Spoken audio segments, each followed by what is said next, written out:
Good evening and welcome to the Network News on NTA. I am Elizabeth Omori. Ajola Komiakari joins us from the mega city, Lagos. To follow this newscast live on our website, nta.ng/live, NTA News Now on Twitter and other social media handles displayed on the screen. We begin with infrastructure. 748 more units have been added to Nigeria's national housing stock in furtherance of sustained efforts at reducing housing deficit in the country. This followed the inauguration of Zuba housing estate in the FCT constructed by the Federal Housing Authority. President Muhammadu Buhari, who performed the ceremony, said the promise of change by his administration has been fulfilled for the beneficiaries. State House correspondent Adamu Sambo reports. Built on 18.5 hectares of land, the 9.5 billion naira Zuba housing estate provided with critical infrastructure consists of 75 blocks of 1, 2 and 3 bedroom flats. President Muhammadu Buhari, who presented keys to some of the beneficiaries, including a school teacher, farmer and a physically challenged, takes pride in the fact that his administration's commitment to lifting people out of poverty bears another fruit. Housing supply is one of the indices of multi-dimensional poverty that challenges our people, and the completion of this estate provides solution for the beneficiaries. The new homeowners who benefit from this estate have taken a step up on the ladder of prosperity and away from poverty. He urged the beneficiaries to not only live harmoniously and peacefully together, but also work consciously with the Federal Housing Authority for proper maintenance of the estate so that its asset value can be preserved and employment opportunities created for artisans and other skilled members of the society. Of course, I am mindful that there is more to do and there are others waiting to benefit. I can only urge the Federal Housing Authority not to relent and to continue with the same zeal to deliver other projects which I am told are at various stages of construction and development across the states of Nigeria. That is another way to keep wheels of prosperity turning and enhance inclusion. Records show that in the course of executing the project, 13,600 jobs were created along the value chain in both formal and informal sectors. All of these people, I believe, have a good story to tell about Zuba Housing Estate. Although, Mr. President, many of them will never meet you personally, but your policies and programs have met them very personally at their points of need. Mr. President, you take all the credit for what you see here today, meant for people who cannot afford houses in Maitama and Asokoro. Constructed with safety, comfort and affordability in mind, the Zuba Housing Estate also has provision for a shopping mall, places of worship, recreational area and a primary school. In Abuja, Adamu Sambo, NTA News. The nation's armed forces have been tasked to continue breaking new grounds so as to remain in the forefront of mainstreaming technological and other cutting-edge initiatives towards facilitating the provision of a safe, secured and peaceful environment for Nigerians. State House correspondent Adamu Samba reports that President Muhammadu Buhari threw that challenge while inaugurating a special defense communications network at Mogadishu Barracks in Abuja. The Defense Communications Network, codenamed Giwa 2 project, is designed to provide secure means of communication, real-time incident reporting, as well as information exchange between the armed forces and other security agencies. With this critical infrastructure, collaboration between the nation's defense, intelligence, and security community will also be enhanced while denying the freedom of action to all perpetrators of insecurity across Nigeria. Giwa 2 project, no doubt, will enhance troops' effectiveness and operational efficiency towards addressing current, emerging, and future security threats bedeviling our dear country. With the deployment of this secure network, it will support our security institutions, firstly, to build trust. Secondly, it enhances the reputation of an institution. Number 3, it also promotes confidentiality and privacy. Why? Because security doesn't need to share their communication facilities and their network with others. This CBN collaboration with the defense headquarters, by helping to surmount insecurity, will have a long-run effect of boosting our economic capacity in the country.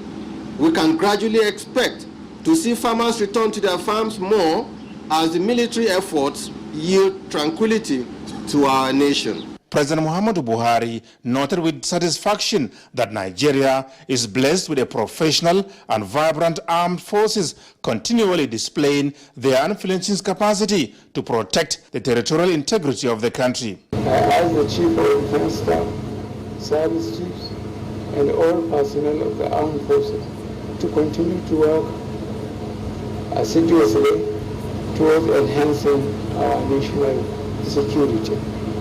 I am confident that together we can build the path for the creation of new opportunities to usher Nigeria into a bright future driven by a safe and prosperous environment. He said over the past 8 years, significant strides have been made by his administration towards enhancing the capacity and capability of the armed forces to tackle the multiple of security challenges facing Nigeria.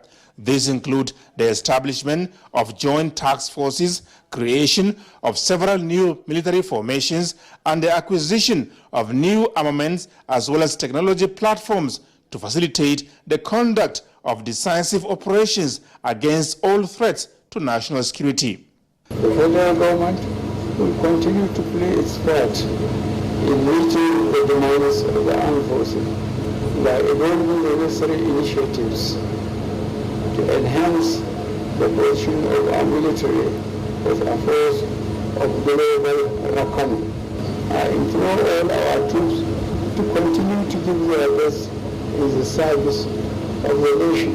The Ministry of Defense is indeed proud of the direction and support of His Excellency, Mr. President, to deal with insurgency and other criminalities in the country. Giwa 2 project, President Buhari said, will not only stand the test of time in delivering its mandate, but go a long way in enhancing rural telephony across Nigeria. In Abuja, Adamu Sambu, NTA News. And the Defense Headquarters has developed an advanced real-time audio and video communication network platform with the capacity to effectively transmit secured end-to-end encrypted messages to enhance command and control of operational data through intelligence gathering among military services and other security agencies. Giwa 2 project that has just been commissioned was conceived to provide military communications that will be under the complete command and control of the Nigerian military. Because every military commander wants to have complete command and control of his own communications, and if possible, even have the capacity to influence the communication of the enemy. That is why you hear about electronic warfare, information warfare, cyber warfare. What this Giwa 2 will achieve eventually is to provide short range, medium range, and long range combat net communications for all the military, and in fact for all the security agencies, because this network is capable of being segmented. Ismail Musa reports that the first phase of the project, Giwa 1, is located in Maiduguri, Borno State. Away from infrastructure projects, President Muhammadu Buhari has approved the partial exclusion of the Ministry of Finance Incorporated MOFI from the Treasury single account. The approval followed a request by the Governing Council of MOFI at its inaugural meeting in the State House, from where Adamu Sambu reports. Launched in February this year, the Ministry of Finance Incorporated has a mission to generate strong risk-adjusted returns, contribute to the well-being of Nigerians, and be a trusted steward of the nation's assets and investments. President Muhammadu Buhari said with a vast portfolio and strategic investments that span across multiple sectors, MOFI has the potential to shape industries, spur innovation, and support economic growth. The restructuring of Ministry of Finance Incorporated is a clear indication of the government's commitment to harnessing and creating value for its assets and investments, With Ministry of Finance Incorporated, the federal government is now positioned to optimize its assets, make strategic investments, diversify the economy, generate more revenue, revive public enterprises, and increase transparency in public sector. The president therefore directed the governing council, chaired by Dr. Shamsuddin Usman, to ensure that MOFI's investments are aligned with Nigeria's economic objectives while upholding to the highest standards of governance and transparency. As a government-owned investment company, we must support Ministry of Finance Incorporated in the exercise of its responsibility of ensuring that we achieve strong returns on our investments, while also contributing to the broader economic development of our country, and that the investment federal government of Nigeria has made through Ministry of Finance Incorporated makes a positive contribution to our economy. Consequently, apart from approving the partial exclusion of MOFI from the Treasury single account, the President also agreed that management and transaction fees be charged, while the Minister of Power be included in the Governing Council. Together, we will work towards achieving our shared goals and ensuring that the Ministry of Finance Incorporated has a positive impact on our national economic development. He asked the members to continue to embrace the challenges before them with a steadfast commitment to the principles of good governance and the advancement of Nigeria's economic agenda. From the State House, Adamu Sambu, NTA News. In another development, the Ebonyi State Governor and Senator-elect David Umahi has informed President Muhammadu Buhari of his intention to be the President of the 10th Senate. The Governor, who was granted audience by the President, argued that the Southeast made considerable efforts towards the victory of the President-elect Bola Tinubu. He, however, cautioned the governing All Progressives Congress against choosing its candidates based on vote contributions alone. I think that every region, everybody that is clamoring to either for the presidency of the Senate to be zoned to him or zoned to their zone is the right of such people. But if you look at the true reflection of our society, you will agree with me that the right thing to be done by our leaders without prejudice to their rights and their thinking is that the Southeast deserves number 3 position. I know what effort we made as a people for the unity of the country. I know the way we were regarded because we have been exposed, a number of us, and we understand that we are stronger while we are together. And we made vows to our people while we were campaigning for APC, and we assured them that we belong to an equitable and fair Nigeria.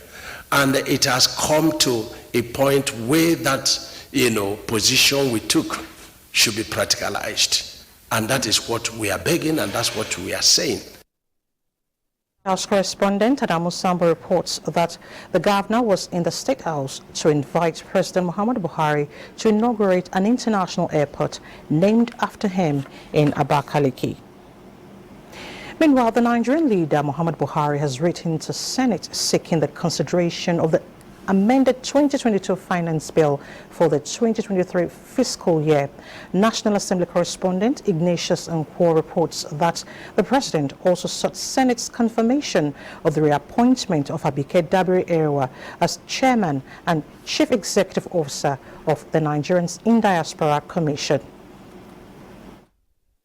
38 days to the end of the 9th Assembly, governorship and state assembly elections are over, and senators are now back to the chamber.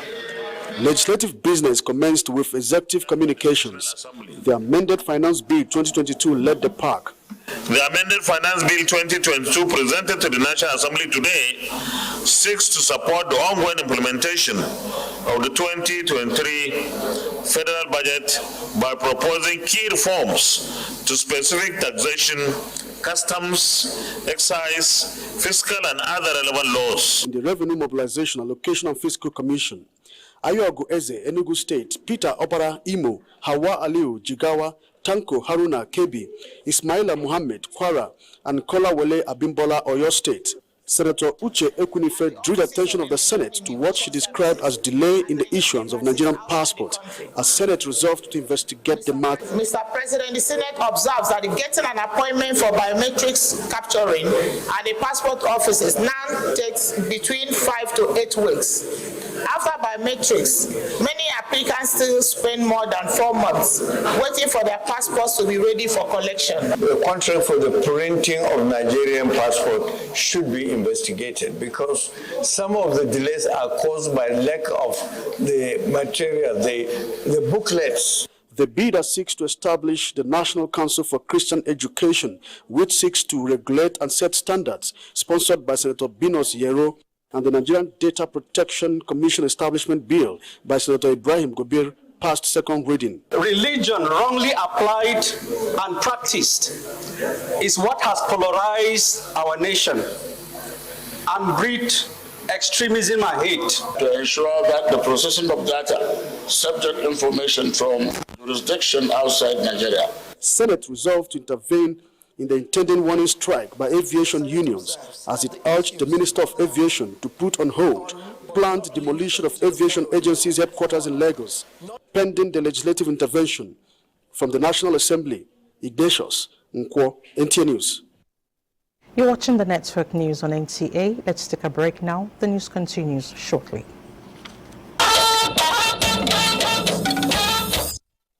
You're still watching the Network News.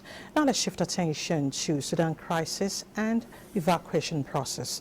The House of Representatives has passed a resolution to engage officials of the Foreign Affairs Ministry, the National Emergency Management Agency, and the Nigerian in Diaspora Commission over challenges of ongoing evacuation of Nigerians caught up in the current war in Sudan. National Assembly correspondent Lami Ali reports. Resuming plenary after the Easter and Eid al-Fitr break, during which the war in Sudan broke out, the House blames overlapping mandates and absence of operational guidelines for agencies on such circumstances as responsible for the difficulties in evacuating Nigerians trapped in the war-torn Sudan. We must further revisit the statutory and other frameworks that have left us seemingly unprepared to respond promptly and effectively.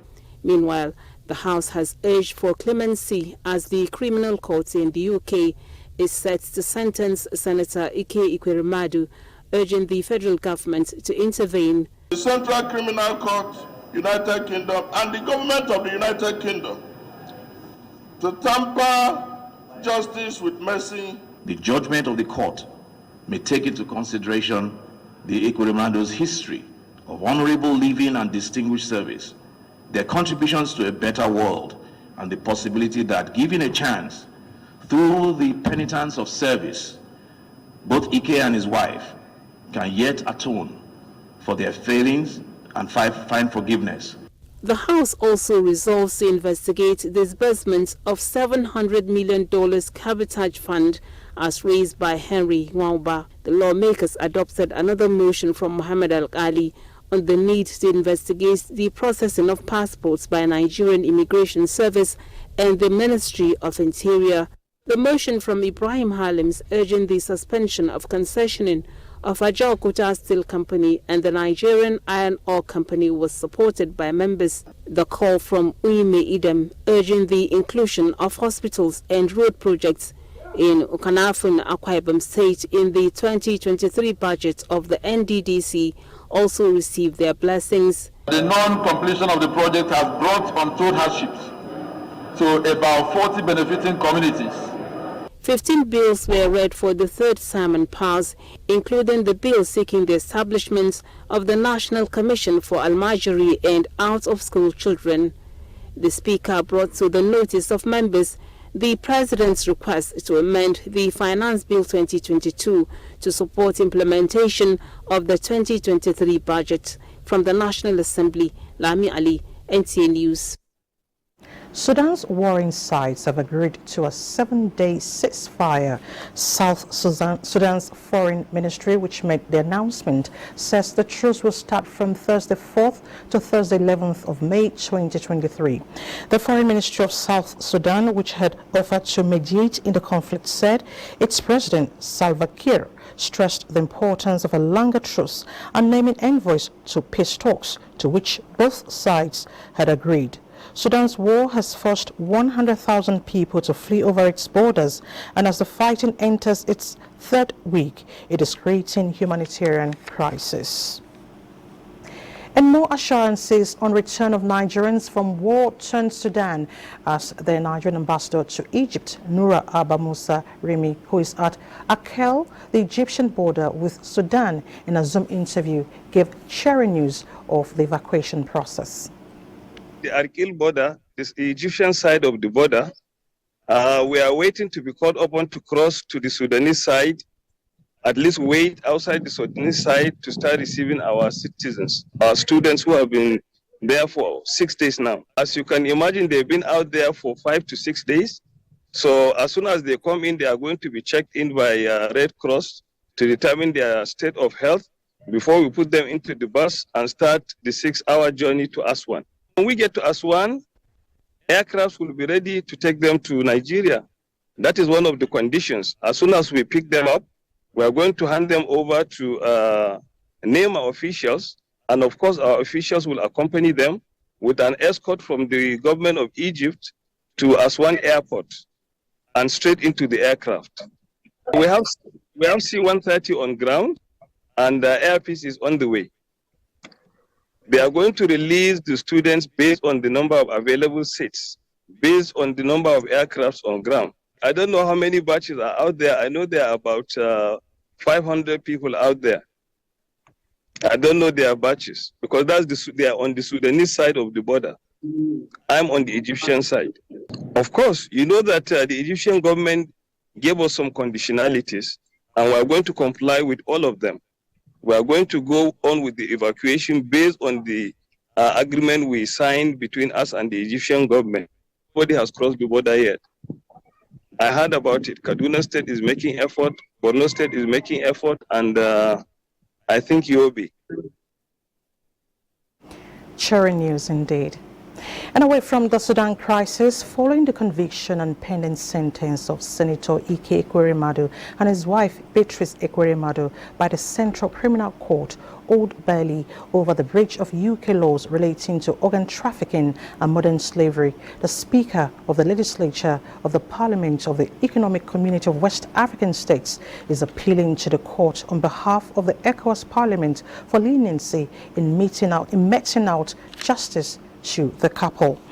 In a statement, the Speaker recounted the contributions of Senator Ike Ekweremadu to the West African Community Parliament and his depth of knowledge of the sub-region, also as a ranking senator of the Federal Republic of Nigeria and member of several international legislative institutions. He says Senator Ekweremadu remains a priceless resource to the region, adding that his strongest stance against the crime for which the senator and his spouse have been convicted for, as the parliament do not support organ harvesting in any way or by any method.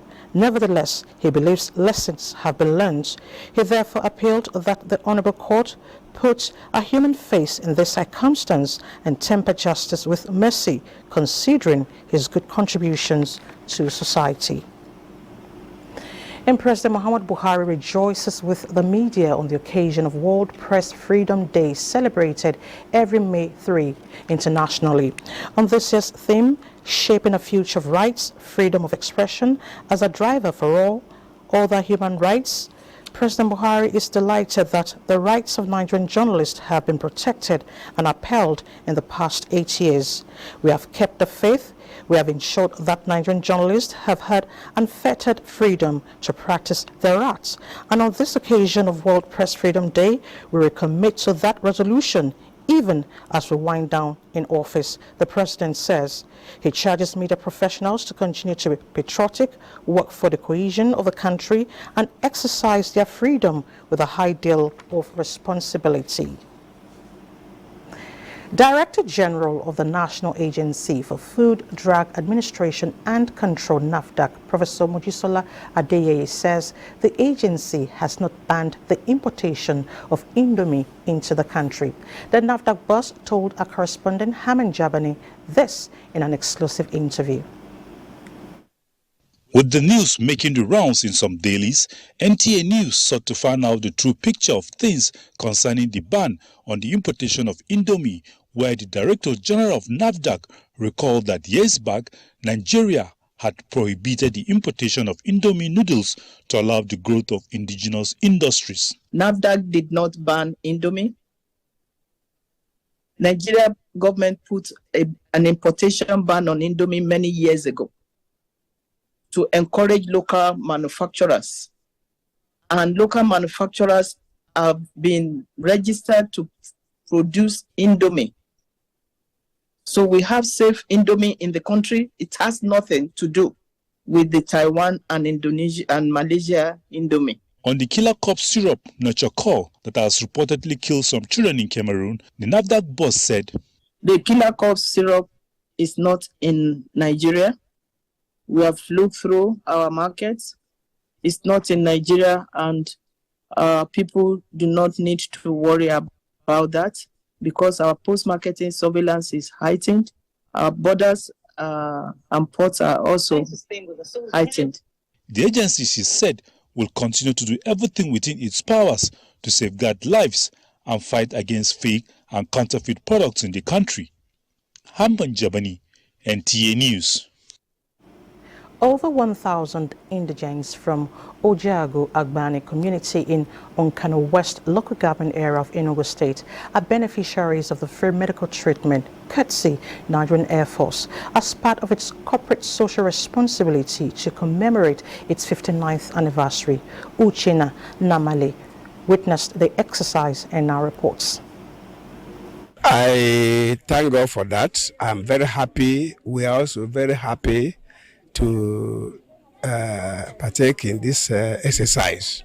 So I see it as a good something that will strengthen our relationship with the Air Force. More grace to their elbow for giving back to the society. At least for years now, they've been remembering the host community, and we are proud of them. These are some of the beneficiaries of the Air Force Medical Outreach to commemorate their 59th anniversary of its existence in Nigeria. The one-day medical outreach is aimed at strengthening the cordial relationship between the Nigerian Air Force and host communities across the country. We've had cordial relationship all this while, so we should strengthen that relationship. And then they should see that Nigerian Air Force, that we truly care for them. The free medical outreach, which covers the treatment of adults and children, include health talk, clinical consultation for common ailments such as malaria, hypertension, diabetes, eye infection, among others. The event includes the distribution of 50 eye glasses, 100 worm expellers for children, among other things. In Enugu, Uchenna Namele, NTA News. Away from health, the Niger Police Force has confirmed the arrest of Barrister Hudu Yunusa Ari, the suspended Adamawa State Resident Electoral Commissioner who announced the candidate of the All Progressives Congress winner of the governorship election. A statement by the force indicates that Barrister Ari was arrested by the police election planning, monitoring and evaluation team in Abuja and currently in police custody. He has been quizzed to ascertain the motives behind his alleged improper actions during the supplementary elections in Adamawa State. Other officials involved are also being interrogated. Now, the adoption of a multi-tier structure of the local government to suit local peculiarities could be more appropriate for some communities than the uniform single-tier structure practiced in Nigeria. This view came to the fore at a 4-day strategic leadership retreat for newly elected public office holders across all political parties in Nigeria, organized by the National Institute for Policy and Strategic Studies. State House correspondent Jide Onifade reports. a semi-urban area. In other words, the local government system is designed to be fit for purpose based on the peculiarities and the nature of that local government level. That therefore would mean that a place like Lagos should not have the same kind of local government system as a place, for example, like Ebonyi, because of the specific peculiarities. And that's the finding, that is the what I would call best practice across the globe. Professor Fumi Paramalam, Director of Studies at the National Institute for Policy and Social Studies, speaking on strengthening local governance in Nigeria, challenges and opportunities. The professor based a lecture on the research carried out by course 44 of the Institute, and she says the outcome is instructive, harping on the need for states to give room for effective local government. E-governance must drive local government. We must have an ICT-driven local government system. And any local government, any government, I must say, that is not driven by e-governance will only be left behind.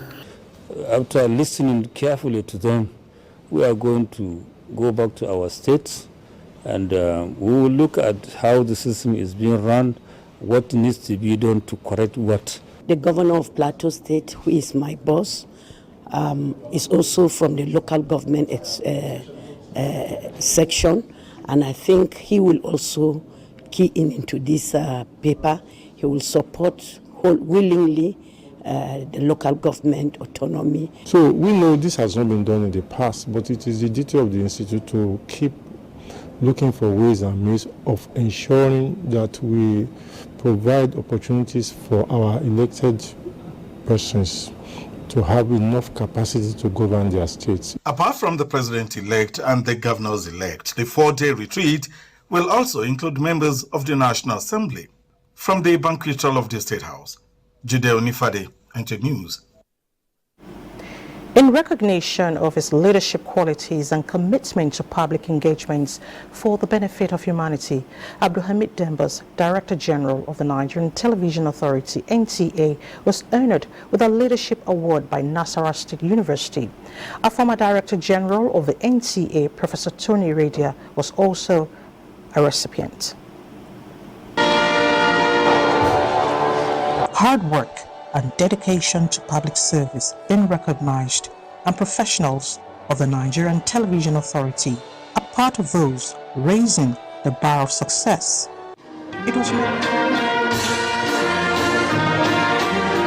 It was not just a stage for encomiums, but a platform for communications and data management experts to deliberate and come up with workable solutions that can be adopted in critical sectors. It is very, very important in terms of development and also in terms of looking at the way and manner we should grow from where we were to where we want to be.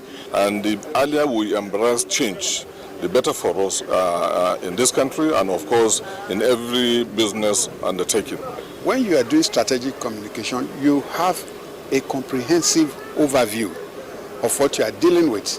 It makes citizens take ownership. The population and housing census, most speakers insist, should focus on identified lapses in the process of policy formulation by government in order to come up with citizens-friendly initiatives. The government will continue to canvass and welcome ideas that will maintain our upward move in developmental indices. Putting all this together for development is what we really need to discuss and strategize if we want our nation to continue to progress. Data enable us to have correct information, to have correct knowledge, which is then the basis for policy. They say it is time for the government to walk the talk through reliable data for national planning. Elizabeth Omori, NTA News. We'll keep the flag flying at the NTA. Now let's head to Lagos, where Adeola is standing by with some reports for us. Hello, Adeola. Adeola. Hello, Elizabeth. A work of art documented in prose is suggesting that Ile-Ife, the ancestral home of the Yoruba, could actually be the cradle of the world. The literary piece written by Nigerian High Commissioner to Jamaica, Maureen Tamuno, made allusion to culture, music, and festival present in countries beyond the Caribbean as reason why Ile-Ife might be the cradle of the world. Michael Olaleye reports that the Imperial Majesty Oni of Ife, Oba Adeyeye Nitogunsi, lauded the work, describing it as a pathfinder for those seeking identity. Mayo, Mayo, Mayo, Lori Olumo. More than 9,000 kilometers from Nigeria is another Abeokuta in Jamaica. And the similarity is not just in the name, but rooted in cultural practices common with the Yorubas. Even in Trinidad and Tobago, Brazil, and some countries in the Caribbean, the popular Ogun festival is celebrated, signaling traditions transversing borders. This book drew inspiration from these facts, with the historical assertion that Ile-Ife, the ancestral home of the Yoruba, is the cradle of the world. The passion to tell this perspective to the rest of the globe grew from the author's calling as Nigerian's ambassador to Jamaica, with concurrent accreditation to 3 Caribbean countries. We don't have any documentation about the history, and so that spurred me to write in this book. This book is written to inspire, to inform, encourage, and reaffirm the long-held beliefs of connecting the branches to the roots. The 10-chapter book is not just about history and culture of the Yoruba, but discusses tourism opportunities and business prospects internationally. When you are talking about woman rights, gender right, gender empowerment, the first woman who did that was Queen Morimi. It will enlighten people like us about the cradle of civilization. The Oni of Ife, Oba Adeyeye Nitogunsi, said he felt fulfilled as the book presents yet another reason why humanity should unite for common good. It's all about our idea, not my idea. For me, I've been working on it for the past 5 years, compiling the real history of the 3 dynasties of Ife that has actually lasted more than 100,000 years. Although music and books are elements of culture, but beyond this literary piece is a document authenticating the origin for some who largely depend on folklore to retrace their ancestry. In Lagos, Michael Olaleye, NTA News. Moving to the business world. Nigeria's leading financial institution, Zenith Bank PLC, made outstanding accomplishments in the year 2022 under review. The bank recorded significant growth as the group's gross earnings grew by 24% from 765.56 billion naira in 2021 to 945.55 billion naira in 2022. This was stated by the chairman of the bank, Jim Ovia, who also declared 3 naira 20 kobo dividend per unit share at the 32nd annual general meeting held in Lagos. Business correspondent Amaka Owo reports.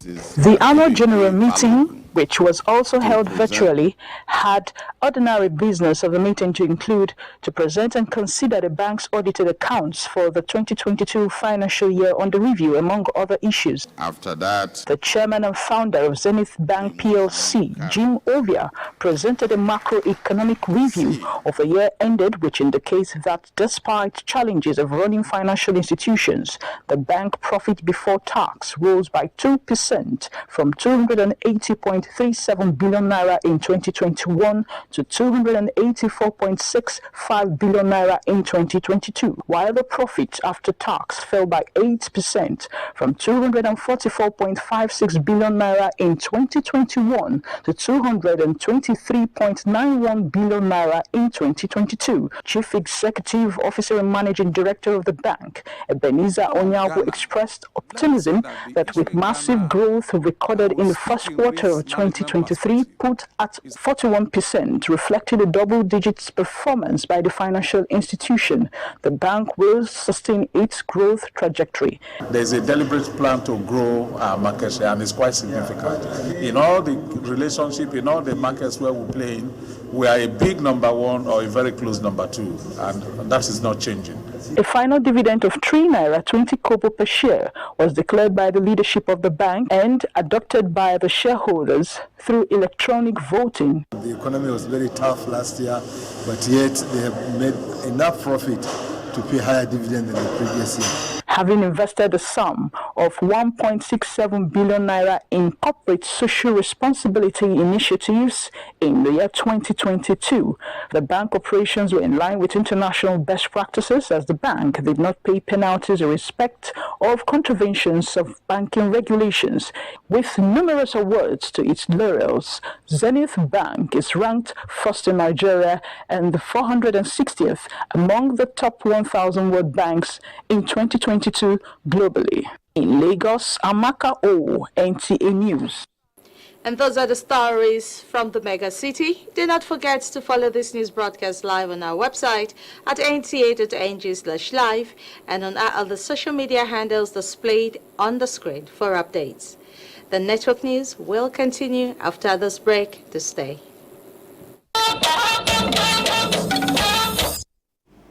Thanks for staying with the NTA.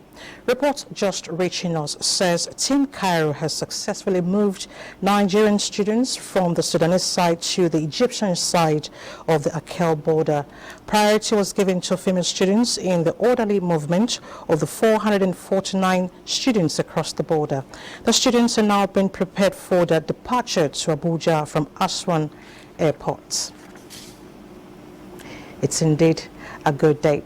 Now let's talk business. Nigeria is set to boost exports to the U.S. And our busy businessman, Benny, has details of this and more. Benny? Thank you, Elizabeth. Welcome to Business. I'll start by telling you that since its enactment in 2000, the African Growth and Opportunity Act, AGOA, has been at the core of U.S. economic policy and commercial engagement with Africa. AGOA provides eligible sub-Saharan African countries with duty-free access to the U.S. market for more than 1,800 products, in addition to more than 5,000 products that are eligible for duty-free access under the Generalized System of Preferences program. For Nigeria, the choice of 6 priority products ranging from agri to cosmetics like shea butter, coconut oil extract, textile and garment, processed food and beverages, in addition to leather products, art and craft is the only way to actualize a target $500 million export volume to the U.S. in 2 years, and stakeholders here are recommending the establishment of a steering committee for immediate implementation of the recommendations made by the technical committee. It is expected that the effective implementation of the work plan will create more employment opportunities, generate wealth and prosperity for the nation and the citizenry through increased non-oil export, which is a top priority of the present administration. And from the report as presented today, you see the highlight in terms of 14 far-reaching recommendations, and they are very important recommendations to address the bottleneck and challenges being faced as far as the utilizations of the AGOA Act is concerned. Naturally, when there's more export, which is one of the things I've done, first of all, we have the opportunity of expanding the revenue base of the government. And indeed, the more revenue generated, the more tax base will also increase. Today, trading goes red, and at the end of today's trading, a total of 418.4 million shares in 6,249 deals, corresponding to a market value of 4.8 billion naira, were traded.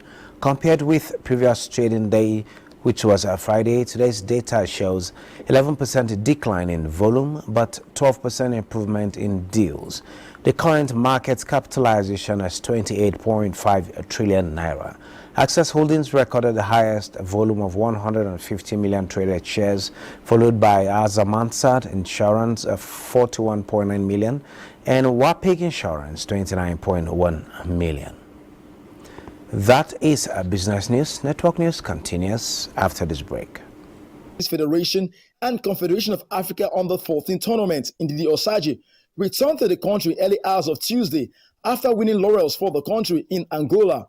14-year-old Ndidi got 3 medals, 2 gold medals in the girls' doubles with her partner from Zimbabwe and 1 silver medal in the singles event. Ndidi was ranked 29 in Africa going into the junior circuit and will be hoping to climb up the ladder. To basketball now, Lagos, Nigeria will host the final phase of the Africa pre-qualifying tournament for the 2023 FIBA Basketball World Cup. Nigeria D Tigers are in Group A alongside Senegal, Mali, and Uganda for a place at the FIBA World Cup next year. The tournament will take place from August 12 to 20, 2023.